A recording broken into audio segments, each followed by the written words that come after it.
Hello बच्चों, online शिक्षण में आप सभी का स्वागत है। आज हम लोग कक्षा 8वीं का भाषा विषय यानी बाल भारती का चौथा पाठ प्रभात कविता है जिसके कवि हैं भारत भूषण अग्रवाल। इस कविता को पढ़ चुके हैं। इसका स्वाध्याय देखेंगे। पहले हम लोग शब्दार्थ देखेंगे। शब्दार्थ यानी विहान। विहान शब्द का अर्थ है सवेरा होना, भोर यानी प्रातःकाल। विहग, विहग यानी पक्षी, विहग का अर्थ है पक्षी, चिड़िया। रश्मि, रश्मि का अर्थ है किरण, सूर्य की किरण। निर्झर, निर्झर का अर्थ है झरना। अरुणाभ, अरुणाभ यानी लाल आभायुक्त, लाल रंग की आभा। क्षितिज, वह स्थान जहाँ पृथ्वी और आकाश मिलते हुए दिखाई देते हैं। अंबर, अंबर यानी आकाश, अंबर का अर्थ है आकाश। रक्तिम, लाल रंग का। सरसिज, सरसिज यानी कमल। आलोक, आलोक यानी प्रकाश। तिमिर, अंधेरा। निशा, रात्र। विभा, विभा का अर्थ होता है सवेरा। विभलाभ, विमलाभ यानी निर्मल। सरिता का अर्थ है नदी। दिनकर, दिनकर का अर्थ है सूर्य। सर, सर का मतलब है यहाँ पे किरण।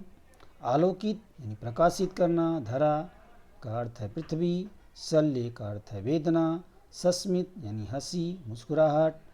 और इसी तरह कांति, कांति का अर्थ है यश। उषा यानी प्रातःकाल। दृग का अर्थ है आँख। मुकुल, मुकुल का अर्थ है कली। मधुकर का अर्थ है भौरा। अलस यानी आलसी, सुस्त। श्री, श्री का अर्थ है यश यानी शोभा। दिगंत यानी दिशाओं का अंत जहाँ होता हो। क्षितिज, तरुवन, तरुवन यानी पेड़, वृक्ष। प्रवाल, नया एवं मुलायम पत्ता यानी कोपलें जहाँ से निकलती हैं। अनुराग यानी प्रेम। प्राची यानी पूर्व दिशा। इस तरह से शब्दों के अर्थ समझ करके कविता को पढ़ सकते हैं, कविता का अर्थ समझ सकती हैं। आगे देखते हैं स्वाध्याय। सूचना के अनुसार कृतियाँ करो, कृति पूर्ण करो। पहला प्रश्न है प्रभात में ये खुल गए। क्या क्या खुल गए प्रभात होने पर? इस प्रश्न में ये पूरा करना है। चार जो है बॉक्स दिए गए हैं। प्रभात में ये खुल गए, क्या क्या खुल गए? तो चार चीज़ें यहाँ पे लिखना है। पहला है द्वार, दूसरा दृग, तीसरा कंठ, चौथा मुकुल। ये जो है लिखना है, द्वार, दृग, कंठ, मुकुल। दूसरा प्रश्न है उचित जोड़ियाँ लगाओ। उचित जोड़ियाँ लगाओ। शब्द दिए गए हैं अ और आ, दो पंक्तियों में दिया गया है प्रश्न में अ और आ में से उत्तर जो सही उत्तर है वो बीच में ही लिखना है उत्तर के नीचे। तो अ में पहले दिया है निर्झर, गुलाब, दिशा, प्रस्फुटित, प्रज्वलित। यहाँ जो है आ में दिया है रक्तिम, दीप, पुष्प, सस्मित, मधुर, पंखुरिया। जो सही उत्तर है यानी पहला निर्झर है, निर्झर का उत्तर है मधुर, मधुर लिख दिया जाएगा उसके सामने। दूसरा है गुलाब, गुलाब के लिए सस्मित, सस्मित जो है शब्द सही है। गुलाब के लिए रक्तिम है, रक्तिम गुलाब, रक्तिम शब्द लिखा जाएगा गुलाब के सामने। तीसरा है दिशा, दिशा के लिए सस्मित शब्द आएगा, यहाँ से लिख देंगे। प्रस्फुटित, प्रस्फुटित के लिए जो है यहाँ पे पुष्प लिखा जाएगा, पुष्प शब्द लिखेंगे। प्रज्वलित, प्रज्वलित के लिए पांचवा जो प्रज्वलित है इसके लिए दीप शब्द आया हुआ है, दीप लिखेंगे। इस तरह से उत्तर आपका हो जाएगा। प्रश्न 3 है कविता में इस अर्थ में प्रयुक्त शब्द लिखो। इस अर्थ में कौन कौन से शब्द आए हुए हैं उनको कविता में से पढ़कर लिखना है। पहला है पूर्व, दूसरा कली, तीसरा बाण, चौथा आँखें। तो इनके लिए कौन सा शब्द आया है? पूर्व दिशा के लिए प्राची शब्द आया है, कली के लिए मुकुल आया है, बाण के लिए शर आया है, आँखें यानी आँख के लिए दृग आया हुआ है। कवि चौथा प्रश्न है प्रश्न 4 कविता में प्रयुक्त तुकांत शब्द लिखो। तुकांत यानी जो है जिसको हम एक जो है अक्षर पे जो ख़त्म होते हैं, एक ही तुक पे ख़त्म होते हैं, ऐसे शब्दों को ढूंढ के लिखना है। विहान यानी गान, सर, प्रखर, सस्मित, विस्मित, दीप, सीप, गाल, प्रवाल, लाल। इस तरह से जो है ये तुकांत शब्द हैं। चौथे प्रश्न में ऐसे शब्दों को ढूंढकर लिखना है कविता से। तो पांचवा प्रश्न है, कविता में आया हुआ प्रभात का वर्णन करो। कविता में जो प्रभात बताया गया है उसका वर्णन करना है। तो इसका जो है वर्णन है बहुत छोटे में, इसका वर्णन लिख दीजिए और अपने से सब पढ़ करके कविता को पढ़ करके लिखना है। तो उत्तर है, प्रभात हो रहा है यानी सुबह हो रहा है, पूर्व दिशा में क्षितिज लाल हो गया है। पूर्व दिशा में क्षितिज लाल हो गया है, जैसे लग रहा है कोई लाल गुलाब का फूल फूला हुआ है। चारों ओर प्रकाश की किरणें फैल रही हैं, अंधकार नष्ट हो गया है। सूर्य की किरणें इस तरह फैल रही हैं जैसे लग रहा है बाण निकल करके फैल रहा है, चारों तरफ बाण फैल रहा है। पूरी पृथ्वी प्रकाशित हो रही है। पेड़ों पर सूर्य की किरणें ऐसे दिखाई दे रही हैं जैसे पेड़ों में आग लग गई हो। इस तरह से जो है इसका सारांश छोटे में जो है लिखा गया है कविता का।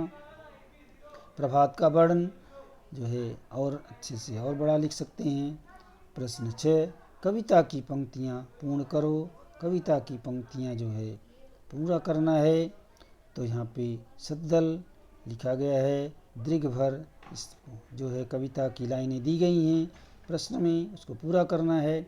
सतदल के शीतल कोशों से निकला मधुकर गुंजार लिए, खुल गए बंध छवि के बंधन, जागो जगती के सुप्त बाल, पलकों की पंखुड़ियाँ खोलो, मधुकर के अलस बंद दृघभर। तो कविता देख करके कविता की लाइन पूरी कर सकते हैं। कविता में दिया गया है, वहाँ से केवल देख करके लिखना है, याद है तो अपने से लिख सकते हैं। नेक्स्ट प्रश्न है, 7वां प्रश्न है, निम्न शब्दों की विशेषताएं बताने वाले शब्द रिक्त स्थानों में लिखो। यहाँ पे शब्द दिए गए हैं, उनके आगे रिक्त स्थान हैं, उनकी विशेषता बताने वाले शब्दों को कविता से लिखना है। तो पहला शब्द है क्षितिज। क्षितिज की विशेषता बताने वाला अरुणाभ शब्द आया है, अरुणाभ। कांति, दूसरा शब्द कांति, कांति के लिए विमलाभ शब्द आया है, विमलाभ। दीप, दीप के लिए प्रज्वलित आया हुआ है। प्रवाल, प्रवाल यानी चमकते, चमकते शब्द आया है प्रवाल के लिए। गुलाब के लिए रक्तिम शब्द आया हुआ है। पुष्प के लिए प्रस्फुटित शब्द आया है। गाल के लिए गीले शब्द आया हुआ है। इस तरह से कविता में शब्द आए हुए हैं। ये जो है शब्दों की विशेषता बताने वाले शब्द, उनको पढ़ करके ढूंढ करके लिखना है, जो कि यहाँ पे लिखा गया है। प्रश्न 8, कविता में अपनी पसंद की 4 पंक्तियों का भावार्थ लिखो। कविता से जो है अपनी पसंद की जो है पंक्तियों की जो है भावार्थ लिखना है। सूर्य से किरणें इस तरह निकल रही हैं, यह कविता में जो भावार्थ लिखना है। फूटी किरणें अनुराग लाल, इस जो है 4 लाइन की का अर्थ है यहाँ पे बताया जा रहा है। भावार्थ है, सूर्य से किरणें इस तरह निकल रही हैं जैसे धनुष से बाण निकल रहा हो। प्रकाश वेदना दे रहा है हो, ऐसे लग रहा है कि पेड़ों में आग लग गई हो। लहरों के गीले गाल ऐसे चमक रहे हैं जैसे प्रवाल हों। प्रेम का लाल रंग फैल रहा है चारों तरफ, प्रेम का लाल रंग चारों तरफ फैल रहा है। तो इस तरह से इस लाइन का अर्थ लिखा गया है, भावार्थ लिखा गया है। तो सूर्य से किरणें इस तरह निकल रही हैं जैसे धनुष से बाण निकलकर चारों तरफ फैल रहे हैं। प्रकाश वेदना दे रहा है, ऐसे लग रहा है कि पेड़ों में जैसे आग लग गई हो। लहरों के गीले गाल ऐसे चमक रहे हैं जैसे कोई प्रवाल हो, और प्रेम का लाल रंग चारों तरफ फैल रहा है। भाषा बिंदु में जो है क्या लिखना है, निम्नलिखित शब्दों में उपसर्ग और प्रत्यय लगाकर लिखना है। उपसर्ग और प्रत्यय लगा के लिखना है। उपसर्ग युक्त शब्द और में उपसर्ग यानी शब्द के पहले आता है। तो यहाँ पर शाश्वत शब्द दिया है। शाश्वत शब्द में आ लगा के अशाश्वत लिख सकते हैं, लेकिन जो है और शब्द हैं संदेश। संदेश में संदेह शब्द है, संदेह में निसंदेह लिख सकते हैं। जन्म शब्द है, जन्म के लिए आ लगा करके आजन्म लिख सकते हैं। रिक्त में अ लगा करके अतिरिक्त लिख सकते हैं।